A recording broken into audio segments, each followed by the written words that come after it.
Bonjour mesdames, ce cours est réservé uniquement pour les femmes. Regardez ce merveilleux paysage, non mais franchement, profitez, c'est Jérusalem, le quartier de Pisgat Ze'ev. Voilà, je vous souhaite tous de pouvoir bénéficier de ce merveilleux paysage que nous avons dans chaque coin d'Eretz Israël. Chaque coin d'Eretz Israël est spécifique, chaque coin d'Eretz Israël est merveilleux. Il a son cadeau à offrir à ses habitants et ceux qui le visitent. Je vous souhaite vraiment à tous de pouvoir en profiter parce que c'est fait pour vous. Cette terre est faite pour vous. Chères femmes juives qui m'écoutez, chers hommes juifs, etc. Oui, voilà, nous sommes à quelques jours de Pessah. Est-ce que vous sentez la pression dans l'air? Est-ce que vous sentez qu'on sort d'Égypte? Est-ce que vous sentez qu'on sort d'Égypte? On sort d'Égypte. Et si vous sentez des douleurs et des souffrances en ce moment, c'est normal. Si vous avez le cœur lourd, c'est normal. Si vous avez le cœur en joie, c'est super. Et si vous avez le cœur lourd, c'est normal, c'est pas grave, c'est la pression qu'on ressent avant la sortie de l'Égypte. La sortie d'Égypte n'a certainement pas été simple pour nos ancêtres. Et nous avons un petit arrière-goût en ce moment. Je ne sais pas si vous le sentez, mais moi je le ressens fort. La pression, la pression. Voilà, j'ai le sourire, mais... Hein, bon, allez, on va parler de choses qui mettent de la joie dans le cœur. Des choses positives, bien sûr. Des choses qui ont un rapport avec la vie de la femme, de la maman. Alors je souhaite à toutes ces femmes qui attendent d'avoir un enfant, qui souhaitent avoir un enfant, d'en avoir un bientôt si Dieu veut. Et puis à toutes ces femmes qui ont des enfants, alors j'aimerais m'adresser à vous et vous dire qu'on n'est pas toujours consciente, nous les mamans, de la place qu'on a dans la vie de nos enfants, de l'image qu'on leur donne, de ce qu'on représente pour eux. Des fois on croit qu'on est juste une simple personne, une simple maman, qu'on soit là, qu'on soit pas là, c'est exactement la même chose pour eux. Mais en fait, pour eux, on représente un peu comme, bon, chacun avec ses références, par exemple le Rav Ovadia Yosef, Zichrono Livracha, Zecher Tzadik Livracha, ou bien Michael Jackson, pour ceux qui connaissent mieux. Voilà, on a un petit peu une sorte de Michael Jackson pour nos enfants. C'est-à-dire que si Michael Jackson, Zichrono Livracha, pourquoi pas, passe devant toi maintenant dans la rue, tu ne peux pas rester indifférente. Tu ne peux pas rester indifférente, pour celles qui connaissent. Et qui ont été fans dans le passé peut-être, allez savoir. Eh bien tu ne peux pas rester indifférente. Eh bien pour nos enfants c'est pareil, on est comme des Michael Jackson. Comme des Michael Jackson, puissance 1 milliard, puissance l'infini. On représente pour eux quelque chose d'énorme. Quelque chose d'énorme. On a une importance et un poids dans leur vie. Et un poids dans leur vie qu'on sous-estime très souvent, malheureusement. Et bien heureusement pour nous, nous avons cette chance d'être très importante à leurs yeux, même si à l'âge de l'adolescence, ils ne nous donnent pas forcément le sentiment que c'est le cas. C'est le cas. Quand maman est là, c'est autre chose. Quand maman n'est pas là, c'est différent. Et justement, avec un peu d'intelligence, on peut se servir du fait de notre importance à leurs yeux pour leur donner les outils dans la vie, d'être des gens bien dans leur peau, bien dans leur basket, forts, sans trop de doute dans la vie, des gens qui croient en le bien, qui croient en le bon, des gens qui n'ont pas toujours le sentiment ou la peur d'être abandonnés, pas aimés, récriminés, etc. On peut faire quelque chose pour nos enfants. On a entre nos mains la possibilité. Quelles sont ces choses-là? Quelles sont ces choses-là? Alors par exemple, le fait il est dit que Dieu a donné à la femme la Bina Yetera. La femme a reçu l'intelligence supérieure, une intelligence supérieure à celle de l'homme.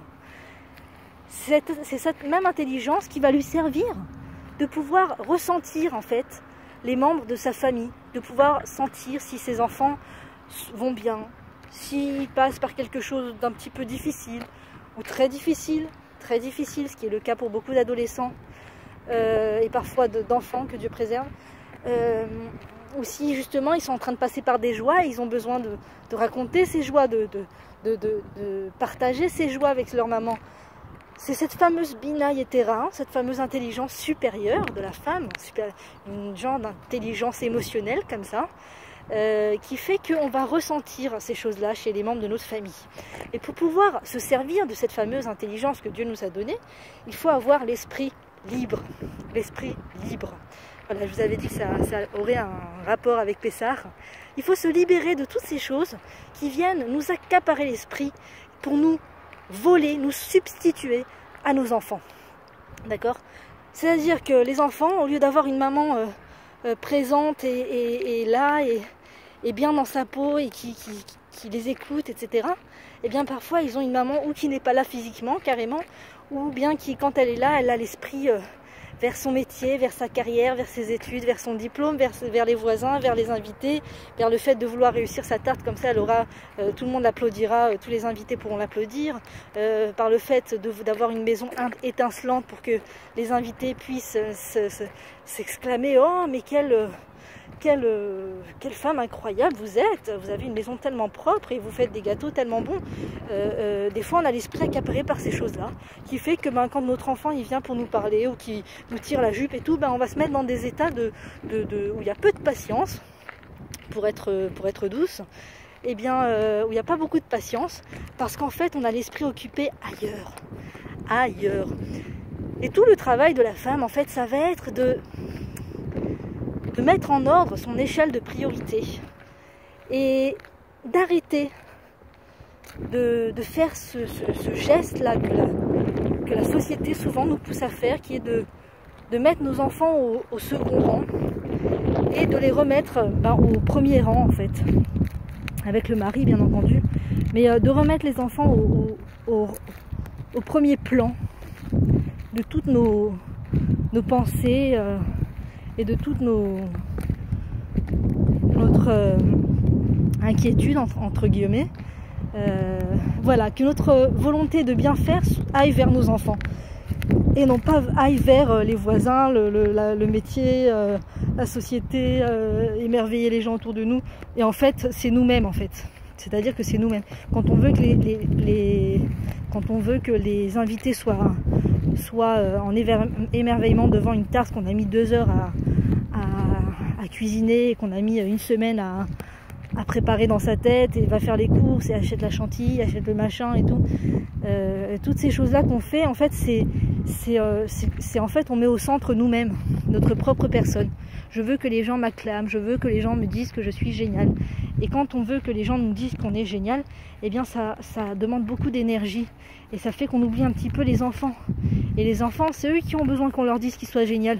C'est eux qui ont besoin d'une maman qui a l'esprit libre pour pouvoir leur dire à quel point ils sont géniaux. Alors il y a toute une façon de penser qui n'est pas très juive du tout, qui est de croire que quand on fait des réflexions à nos enfants, quand on leur fait des remarques, eh bien on les aide à se construire. Et en fait, c'est tout le contraire. Pour aider nos enfants à se construire, il faut une chose principale, enfin 2 choses principales, c'est l'amour et la confiance en eux, la confiance qu'ils sont capables. C'est de croire qu'ils sont capables, en fait, de croire qu'ils sont capables. Par exemple, ton enfant, il vient, d'accord, il a 3 ans, 4 ans, et il prend la bouteille de lait pour verser du lait dans son biberon. Alors il y a plusieurs réactions possibles. La réaction la plus répandue en général, c'est « Ah, attends, tu vas renverser le lait là, attends, prends le chiffon, t'as fait tomber du lait là sur la table, attends, regarde, t'as fait tomber du lait sur la table là. Oui, bon, donne, je vais te servir, non, je vais te servir, ne touche pas. » Voilà, cette réflexion. Donc mettez-vous à la place de l'enfant qui, pour la première fois dans sa vie, va se servir du lait, qui est un explorateur en fait de la loi de la gravité, qui ne sait pas en fait que quand on fait tomber des choses, ça tombe par terre, et qui ont besoin de tâter, d'expérimenter pour leur propre épanouissement personnel. Imaginez cette réaction de cette maman qui laisse pas son enfant se servir du lait tout seul, quel que soit l'âge, même 2 ans on peut les laisser, 2 ans c'est possible aussi, il faut juste y croire. Et puis il y a cette autre façon de faire qui est que l'enfant, on voit que l'enfant va avoir une envie de se servir tout seul, une initiative de se servir du lait tout seul. Et nous on va être dans cet effort en fait de se taire Et si c'est trop dur de voir cette scène et de se taire, eh bien de ne pas regarder, de regarder ailleurs. Tu regardes ailleurs jusqu'à que l'enfant ait fini de se servir. Et quand il a fini de se servir, bah, tu regardes, tu dis waouh, t'as réussi à te servir du lait, c'est super, c'est magnifique, bravo, comme on dit chez nous, kalakavod, c'est magnifique. C'est simple, ça paraît simple, ça paraît pas grand chose, mais c'est toute la différence, la différence. C'est un dialogue extrêmement différent qui fait que dans le premier cas, tu vas juste donner le sentiment à l'enfant qu'il est en échec permanent, qu'il est en échec. Et dans le deuxième cas, tu vas donner à l'enfant le sentiment qu'il est capable. C'est quand même une grande différence. Je veux dire, si on avait quelqu'un, nous, qui derrière notre dos, chaque fois qu'on faisait quelque chose, une tentative de faire quelque chose, nous disait « Non, non, non, tu vas pas y arriver, attention, tu vas faire tomber, ne touche pas, n'essaye pas, tu sais quoi, ne fais rien, assieds-toi et ne fais rien. » Je ne crois pas que tu es capable de pouvoir faire quelque chose. Je crois qu'on ne tiendrait pas longtemps, quoi. Le moral ne tiendrait pas longtemps. Donc, c'est tellement plus sympathique de rencontrer ces gens-là qui nous disent « Waouh, super, c'est bien ce que tu fais, tu t'es lancé, tu vas réussir, tu vas y arriver, c'est bien ce que tu fais. » C'est toujours plus agréable de rencontrer ces gens qui ont un parler positif plutôt que ces gens qui vont toujours vous chercher à vous dire le point négatif. C'est tellement goy et non juif. Eh bien, pour les enfants, c'est pareil. Pour les enfants, c'est pareil. Il ne faut pas essayer d'aller chercher la petite bête qui ne font pas de bien et ce qu'ils ne savent pas faire. Parce qu'après, on retrouve des parents qui disent « Ah, moi, mes enfants, ils ne lèvent pas le petit doigt. Ah, moi, mes enfants, ils ne lèvent pas le petit doigt. Ils ne m'aident pas. Ils ne font rien. Ils ne font rien. Alors, surtout, ne faites rien. Surtout, ne m'aidez pas. » Mais oui, mais c'est normal. Parce que le dialogue qu'on a eu vis-à-vis de nos enfants jusqu'à maintenant, c'était un dialogue qui leur donnait le sentiment qu'on était content qu'ils nous aident, qu'ils fassent des choses, qu'ils aient des initiatives, ou un dialogue qui dit tais-toi, assis-toi, ne bouge pas, ne fais rien, et comme ça tu me rendras un grand service. Alors si tu l'éduques comme ça pendant toutes ces premières années, faut pas s'étonner qu'après il fasse rien. Faut pas s'étonner après qu'il se lève pas et qu'il fasse pas quelque chose. Tout le but du parent, c'est pas d'aller chercher dans la personne de son enfant de l'aide. D'accord, c'est pas bon ben maintenant il est en âge de m'aider donc maintenant il faut qu'il m'aide. C'est pas ça le but d'un parent. Le but d'un parent c'est de donner confiance, de permettre à l'enfant d'avoir confiance en lui. De sentir que l'enfant sente réellement au plus profond de lui-même, d'accord, que maman croit en moi. Elle croit que je suis capable. Elle est contente quand je fais des initiatives. Et c'est toute une mise en pratique en fait qui se passe dans les coulisses pour permettre à l'enfant d'accéder à ce genre de sentiment en fait. C'est-à-dire que il faut vraiment changer sa première nature de vouloir parler, de vouloir dire non, tu vas pas y arriver, en se taisant et en ne regardant pas ce que l'enfant fait, en le laissant se débrouiller. S'il a une initiative, c'est magnifique. Il faut chanter, il faut remercier Dieu. Si l'enfant a une initiative quelconque, même si pour vous c'est pas vraiment le moment, vous n'avez pas envie qu'il fasse ça, il a envie de sortir l'aspirateur et de se mettre à faire l'aspirateur par terre. Ah, c'est pas le moment, je viens de faire la serpillière, la femme de ménage vient de passer, c'est vraiment pas ce que j'ai besoin qu'il me fasse. Tu sais quoi, si tu veux m'aider, va faire je sais pas quoi, va ranger tes jouets dans ta chambre. Ça l'intéresse pas du tout de ranger ses jouets dans sa chambre. Par contre, ça le passionne de passer l'aspirateur en ce moment. Par pitié, par amour pour l'enfant.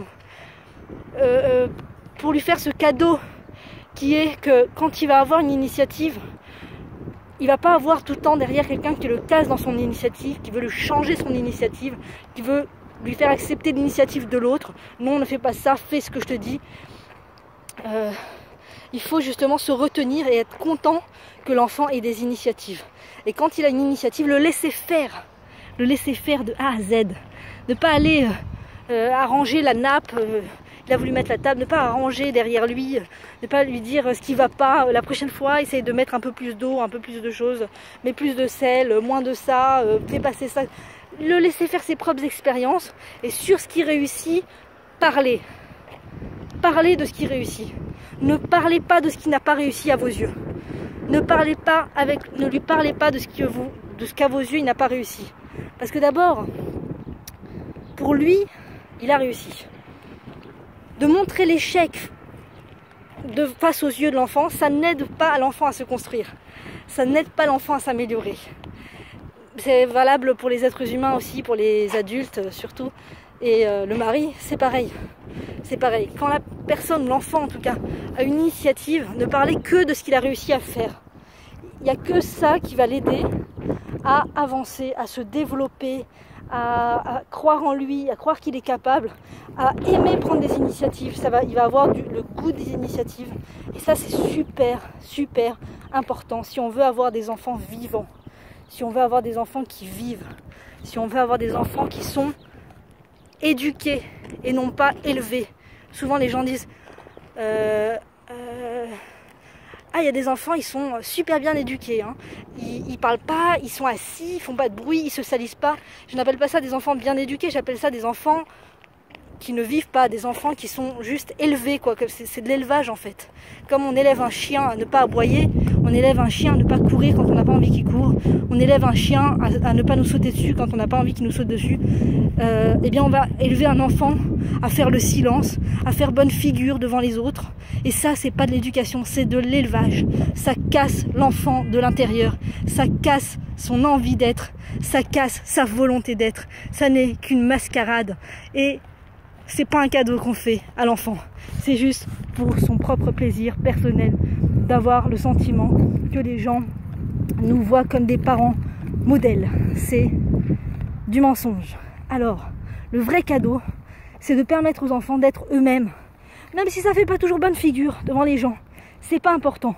Ça, il faut faire il faut sacrifier cette volonté de paraître bien aux yeux des gens, parce que ça empêche, ça handicape complètement l'éducation des enfants. Pour éduquer des enfants, il faut avant tout vouloir leur propre bien-être. Arrêter de chercher son propre intérêt, son propre bien-être à soi. Il faut sortir de son égoïsme et de son égocentrisme et aller chercher de voir ce qui est vraiment meilleur pour l'enfant en ce moment. Qu'est-ce qui est bon pour mon enfant ? Qu'est-ce qui est bon pour mon enfant? En l'occurrence, les disputes devant les enfants, c'est très mauvais, entre le père et la mère. Quand il y a une mauvaise ambiance entre le père et la mère, l'enfant ressent qu'il n'est pas aimé. C'est terrible.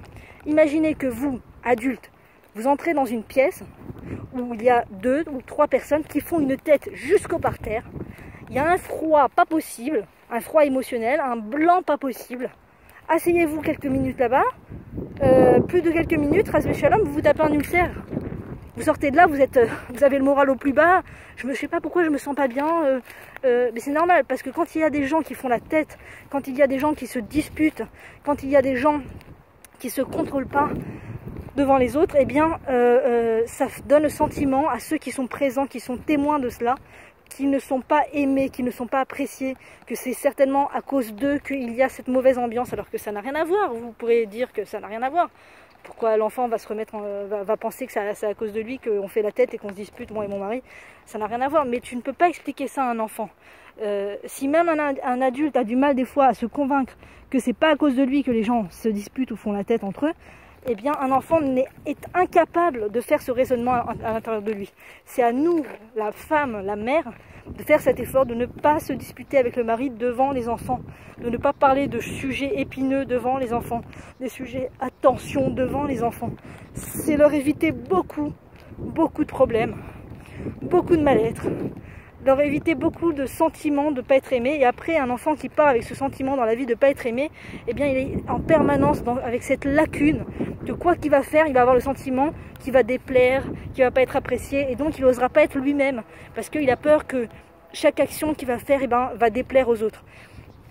Voilà, alors ça ne veut pas dire qu'il ne faut pas parler avec son mari. Bien sûr, il faut parler à des moments où les enfants sont couchés, ou quand on sort de la maison.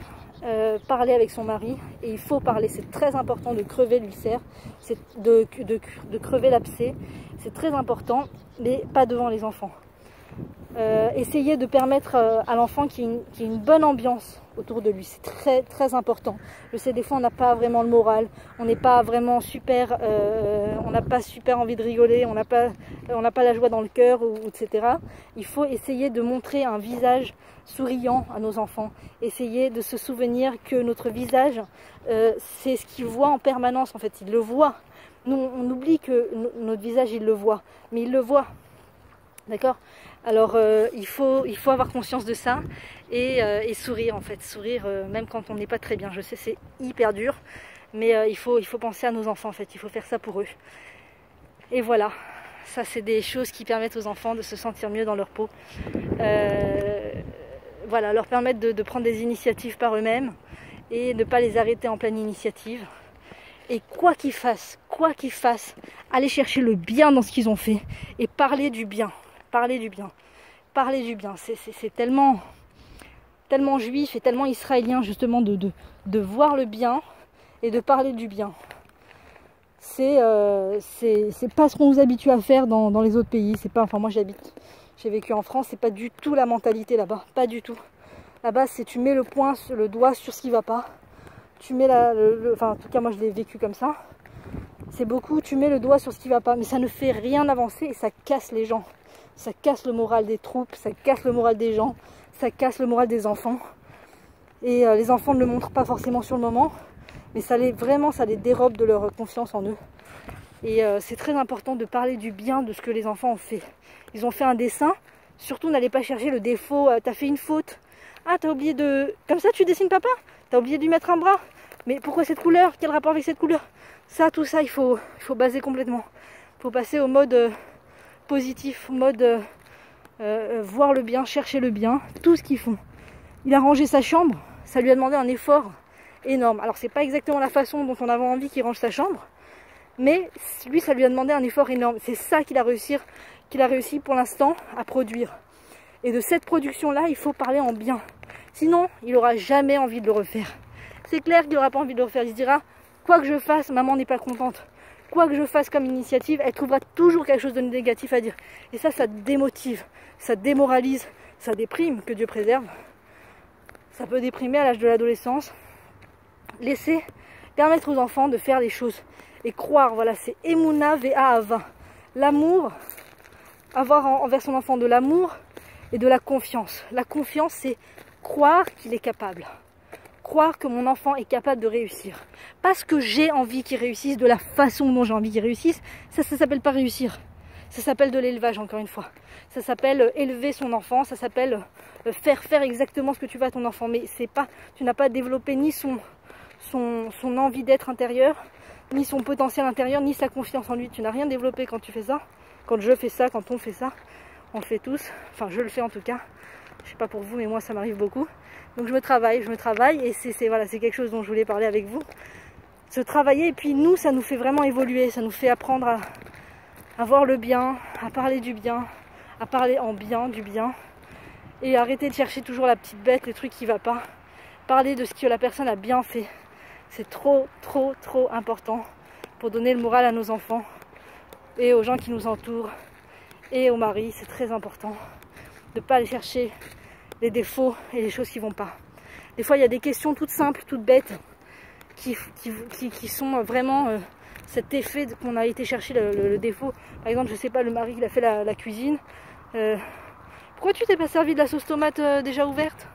Pourquoi t'as pas fait le balai avec ce balai? Pourquoi, attends, t'as mis ces draps là, pourquoi t'as pas mis t'as mis quelle couleur de tes d'oreiller? Ah, pourquoi t'as pas mis cette couleur? C'est un dialogue inutile, qui ne sert à rien, qui n'amène nulle part, qui fait pas du bien à l'autre, ça fait pas du bien à l'autre. Et la solution, c'est pas de vouloir faire tout nous, comme ça au moins on est content du résultat. C'est pas du tout une solution. La solution, c'est de faire un lâcher prise du résultat. Ça oui, j'encourage au lâcher prise du résultat. Le perfectionnisme, arrêter d'être perfectionniste parce que ça tue les gens autour de nous. Si on vivait sur une île et qu'on était perfectionniste peut-être encore que ça passerait. Mais quand on vit avec des gens autour de nous, il faut arrêter d'espérer des résultats précis selon ce que nous on veut et d'arrêter de vouloir la perfection de la part des autres.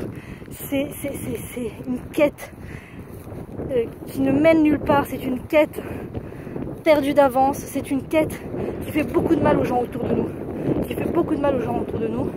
Parce que ce qu'ils font, c'est jamais comme il faut.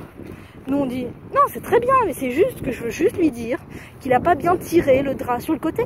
C'est juste ça que je veux lui dire. Alors quoi, il va rester avec le drap mal tiré? C'est dommage, je peux l'aider à s'améliorer. Non, tu n'aides pas à s'améliorer, tu es juste en train de mettre une hache dans son cœur, c'est vrai. Tu es juste en train de lui casser le travail qu'il vient de faire. Pourquoi est-ce que tu parlerais du négatif et tu parlerais pas du positif? il faut être conscient qu'il y a aussi un positif qui a été fourni dans l'histoire. D'accord? À part le point que tu vois qui n'est pas exactement comme tu aurais voulu que ça soit. Il y a aussi un positif qui a été fourni. Et ça, il faut voir, il faut parler de ça. C'est une maladie de se concentrer sur le négatif, sur ce que les gens n'ont pas fait comme il fallait, sur ce qui ne va pas, sur ce que les enfants n'ont pas réussi à faire. C'est une maladie. C'est une maladie de l'âme. Donc il faut vraiment guérir et espérer guérir le plus tôt possible. Si Dieu veut, en ce temps de Pessah, qu'on puisse guérir de ça et avoir cet œil positif qui va naturellement, au bout d'un moment, voir vraiment que le positif. Et les gens qui veulent vous dire, mais attends, je comprends pas, tu vois pas qu'il y a un problème là, tu vois pas que c'est pas fait comme il faut, pourquoi tu lui dis pas là, le balai il a oublié des miettes ici, pourquoi tu lui dis pas? Non, vraiment, je ne vois pas de quoi tu parles. Moi, je vois pas la miette qui a été oubliée, je vois toutes ces miettes qui ont été mises qui ont été récupérées dans la pelle, je vois ça, mais je vois pas la miette qui a été oubliée, non. Et tu vois, vraiment arriver à ce stade-là où vraiment, le négatif, le défaut, entre guillemets, tu ne le vois même plus. Tu ne le vois même plus chez l'autre. Par contre, chez soi, oui, c'est important. Oui, c'est important de se remettre en question, de voir ce qui ne va pas chez nous, d'évoluer, etc. Mais chez l'autre, c'est pas à nous de faire ce travail pour lui. Nous, on doit faire ce travail de générateur de force, de générateur d'amour, de générateur de confiance en l'autre, pour lui permettre que l'autre ait confiance en lui. Il a tout pour réussir, il a tout le potentiel qu'il faut. Le seul coup de pouce qu'on puisse lui donner, c'est pas d'aller lui dire ce qui n'a pas été bien fait et ce qui reste encore à faire. C'est de lui parler de ce qu'il a réussi à faire. Et quand on parle aux gens, aux enfants, à commencer par nos enfants, de ce qu'ils ont réussi à faire, c'est c'est comment dire, une force atomique d'aide qu'on leur donne et de bienfaits qu'on leur donne dans leur vie. Et après, on peut réaliser, on peut voir que petit à petit, quand on réagit comme ça et qu'on parle du bien qui a été réalisé, qu'on dit bravo pour ça, on pourra voir de nos propres yeux que nos enfants ont encore plus de motivation à faire les choses. Et il ne faut pas couper cette motivation, il faut la laisser, et il faut s'en réjouir, il faut danser et remercier Dieu que nos enfants ont trouvé de la motivation. Parce que les enfants qui n'ont plus de motivation, eh ben c'est grave, c'est un stade grave. Donc il faut être content que les enfants ont de la motivation pour faire des choses. Et même si ce n'est pas exactement ce qu'on a envie qu'ils fassent, et même si on est persuadé qu'ils ne vont pas réussir à le faire, faire ce travail intérieur de se persuader, mon enfant va réussir à le faire, j'y crois. Et si j'y crois pas, eh ben je ferme les yeux, je sors de la pièce et je le laisse se débrouiller. Et après je me travaille pour que quand je revienne, je sois apte à regarder ce qui a été réalisé comme il faut. Et encourager ça. Encourager ça. Il a été dit que Dieu a placé Adam dans le Gan Eden, les Shamra ou les Avda, pour garder le jardin d'Éden et pour travailler le jardin d'Éden. Garder, c'est ce fait de dire à l'enfant, tu es capable. C'est garder son potentiel intact. Et les Shamra et les Avda, travailler, c'est encourager l'enfant après qu'il ait réussi. Tu sais que tu as réussi super bien à faire le balai le lendemain. J'en reviens pas, ce balai que tu m'as passé dans la cuisine, jusqu'à maintenant c'est propre. Jusqu'à maintenant je peux marcher pieds nus tellement c'est propre, c'est génial. Une semaine après, tu rencontres la grand-mère avec l'enfant. Mamie, tu sais pas ce que mon fils, ce que notre enfant il a réussi à faire. Il a passé un balai, je te raconte pas. Jamais le balai il a été aussi propre de l'année depuis qu'on est dans cette maison. C'est extraordinaire l'aide qu'il nous apporte. Et l'enfant est là, bien sûr, il entend avec ses oreilles qu'il est capable. Et encore une fois, il entend qu'il est capable. Et encore une fois, il entend qu'il est capable. Et après, bah, ça fait qu'il est... Partout où il va, il sait qu'il est capable. Il sait qu'il est capable. Il y a des gens qui ont des potentiels énormes, mais ils n'arrivent pas à se convaincre qu'ils sont capables. Et les gens leur disent, mais c'est super ce que tu fais, c'est très bien. Non, ouais, bof, tu vois, ça vaut pas, c'est pas aussi bien que... Non, mais c'est rien, ça vaut rien, c'est rien. Il faut arrêter, il faut sortir de ce cercle vicieux, de se casser, de se briser, de se marteler, parce qu'après on n'agit pas, on n'arrive pas à agir, c'est ça le problème. Donc il faut permettre à nos enfants de pouvoir agir sans complexe, leur faire ce cadeau, de justement croire qu'ils sont capables, leur permettre de réaliser des initiatives selon ce qu'eux ils veulent faire dans la maison. Et après faire cet effort de ne pas aller chercher la petite bête, de ne pas faire de remarques et de parler du bien qu'ils ont fait. Et bien sûr, les Avda, de continuer dans la semaine, dans l'année, aux oreilles des autres, au su de l'enfant, de continuer de dire, d'encourager l'enfant et de dire mais c'est incroyable ce que tu as réussi à faire. C'est incroyable cette aide que tu nous apportes. Qu'est-ce qu'on ferait sans toi? qu'est-ce qu'on ferait sans toi? Tu sais l'aide que tu nous apportes, c'est extraordinaire. Extraordinaire. Imaginez quelqu'un qui vous dit ça à vous, dans votre journée, vous faites des choses, et quelqu'un qui vient vous voir comme ça et qui vous dit mais c'est vraiment extraordinaire ce que tu fais. C'est vraiment extraordinaire. C'est pour ça que la plupart des gens vont sur Facebook, c'est qu'ils ont besoin ils ont besoin que les gens leur disent que ce qu'ils font c'est bien, que ce qu'ils disent c'est bien. Ils ont besoin qu'on leur dise like, parce que sans ce like ils vivent pas. Permettons à nos enfants de ne pas devenir dépendants du like une fois qu'ils seront adultes, qu'ils n'aient pas besoin de ce like pour pouvoir oser s'affirmer tels qu'ils sont, mais que dans l'enfance déjà ils aient tous les éléments pour justement oser être et croire en eux-mêmes. À très bientôt, mesdames. Et Chag Sameach à toutes.